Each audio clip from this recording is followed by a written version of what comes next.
Friends, if you were to build your ultimate mountain rifle, your ultimate precision hunting rifle, what would you build? So I've been asked this question a lot of times through my years in the industry, and in front of me I have a rifle that fits that pretty well. And I've been asked a lot of times in the past few months to tell more about this specific rifle. This is one that I had done last year. I did some of it and I had friends do some of it. At any rate, it's a rifle that was assembled of a certain family of components and built a certain way in a certain cartridge, exactly how I wanted it. And so I thought I'd share it with you. So something I've always liked to say about rifles is, well, let me back up. There's the old saying, lock, stock, and barrel. And on a traditional muzzleloading rifle, where that saying originated, that talks about the lock, right? Whether it's a flintlock or percussion lock, the rifle stock, and then the barrel. Those are the primary components of a rifle. In a more modern sense, I like to say that the action is the heart of a rifle. The stock is its skeleton, because that's what supports the whole system, right? But its soul lives in the barrel. You have to have a really good barrel to have a really good rifle. So let's talk about this one. This is built on a Defiance anti-X action. Now the anti-X action is one that has been skeletonized really dramatically so that it's super duper light. You can see all the different cutouts in the action itself. You can see them in the fluting, in that bolt. The bolt handle is hollowed out. The bolt shroud is scalloped. What you can't see is inside this rifle, it's got the same treatment. It's really skeletonized so that it's super light. I don't know if you can see it in here, but even the inside of these rail type integral scope bases, front and back, are hollowed out. And the anti and the anti-X actions by Defiance were built humorously anti-ANTI, anti-titanium was the sentiment there.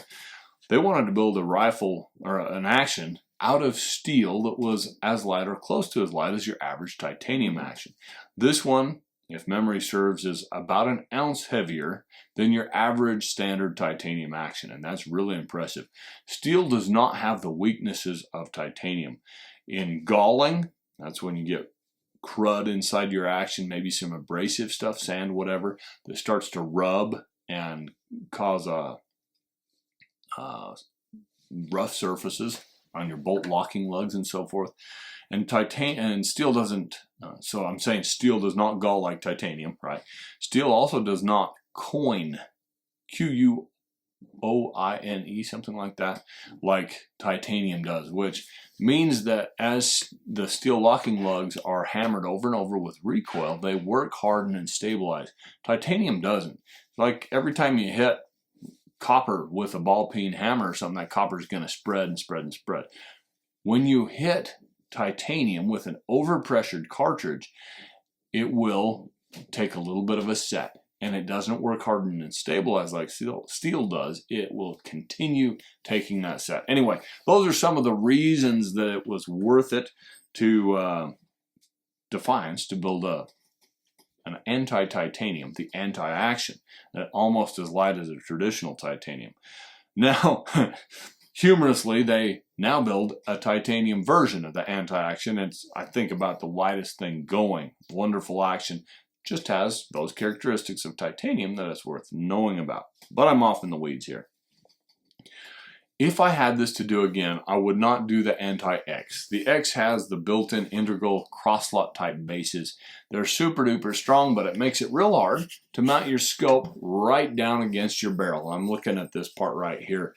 I like that to be a 1/16 of an inch, paper thin almost. You don't want contact, but get that scope down as close to the barrel as possible. This has a 44 millimeter objective. If you were running a 36 or a 40, something real compact and light on your mountain rifle, that gap would be even bigger.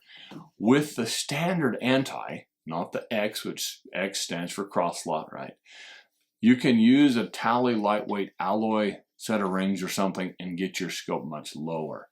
That's a better system, I believe, for a true mountain rifle. Helps you get a little better cheek weld and keeps your rifle from getting top heavy. Minimizes a lot of adverse potential effects, human effects that can be introduced into the rifle. I believe that this trend to do built-in rail type bases on rifles is much overblown and hopefully will go away before too long. Anyway, this is a great rifle notwithstanding. I put a Proof Research 22-inch barrel on it, 1 in 8 twist. Now, for those of you unfamiliar with the carbon fiber wrapped Proof Research barrels, they have a very high quality steel core that's cut rifled, single point cut rifled, hand lapped to perfection. The exteriors are wrapped in carbon fiber in a bonding matrix. The adhesive and the matrix that bonds that to the steel has been engineered to have an expansion ratio compatible with that of steel, so you don't have separation issues like some of the older carbon fiber brands out there. Proof Research is actually an aerospace company, and the barrel making side of it is quite a small part of their business, but because they're used to dealing with extreme temperatures in space and extremely lightweight materials bonding and marrying their characteristics to each other, they know how to make that work. Carbon fiber dampens vibration, so it tends to be very accurate. It's large in diameter, which minimizes oscillation, barrel whip, and all that, while still being about the weight of a standard sporter barrel. It's a beautiful thing. Another characteristic of the way Proof Research applies their carbon fiber to their barrels is those fibers shunt heat down the length of themselves, much like a fiber optic carries light, right? It goes down, permeates the length of the whole fiber optic. That brings heat from the hot spot right here in front of the chamber down the barrel and allows it to dissipate more quickly and more efficiently than steel or any other type of barrel. Up front, this rifle is threaded with a nice thread protector cap on there. I generally run it with my 8-ounce or 7.8 ounce vanished backcountry titanium suppressor. On the bottom, I've got gosh, I'm trying to remember. This is either APA or Hawkins precision bottom metal. A5 type bottom metal with a slight canoe type, almost Obendorf type bottom. This allows me to hold 5 rounds of 280 Ackley Improved ammunition comfortably in there. Has a nice hidden hinged magazine release right there. Naturally a Timney trigger set to 2 pounds. Beautiful setup. This rifle was built by my old friend Steve Pratt, who has spent several years now battling tongue cancer, and it's taken a toll on him. He doesn't build as many rifles as he used to, but he's built all of the most accurate rifles I own. And Elk Meadow Performance out of Spring Lake, Utah is where he's located. You can just look it up if you're interested. Be patient if you want a rifle from him, both with communication and in your wait time, because he can't work as long hours as he used to. So that's worth knowing. But Steve has always been very fair in pricing, and you can build a rifle like this, which is the equivalent of any high-end custom rifle in the world, custom precision hunting rifle, for about 40% less if you do it, on a one-off type thing through a gunsmith like Steve Pratt. Back to this rifle. The stock itself is a Proof Research Mountain Hunter stock. It's my favorite of the ultra lightweight stocks. It's 16 ounces as it comes from Proof Research. That's super light. They used to offer them for sale through their website, or you call them and buy one, but demand has gotten so high now that they've suspended sales of just the stocks. They're putting them all on their own rifles, so you probably can't get one currently. Hopefully, maybe in the future they'll come back on the market, but you can get a lot of similar really good stocks. The Peak 44 stocks will be similarly light, nicely configured. Anything by AG Composites, Manners, Macmillan, they all build great stocks. And a note on the bedding of this rifle. These come with threaded fiberglass pillars that you can run up or down to set your the depth and and so forth, the interface between your bottom metal and your action. And allegedly, these stocks don't need bedding. I shouldn't say allegedly. They don't need bedding to be a good, safe, solid, reliable shooter. But to maximize the accuracy potential of the rifle, I do recommend glass bedding, full-length glass bedding the action. And the bottom metal too, if you want it to look perfect, like these ones do. The wood to metal, the stock to metal fit is almost as good as you'd see on an old Holland and Holland or Rigby rifle or something from the golden era of gun making in Great Britain.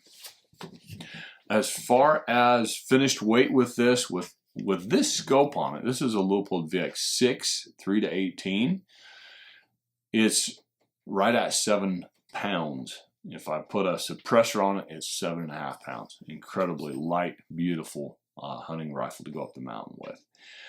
And performance with the different loads I've tried, it shoots everything I put into it under an inch. Pretty cool. I haven't yet found that magic hand load that'll give me consistent sub-half inch accuracy, but I'm sure it'll do it. I just haven't been able to spend the time with it.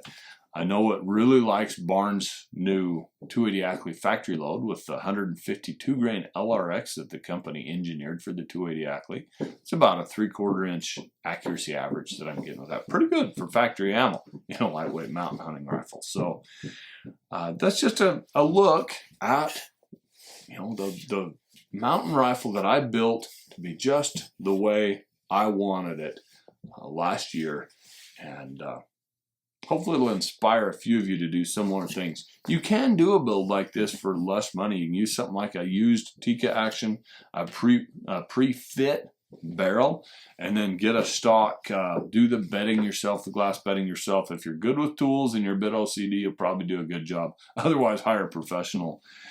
And if you're really trying to get a good rigid stock without breaking the bank and you don't mind the extra weight, look at laminate stocks, wood stocks by Boyd's.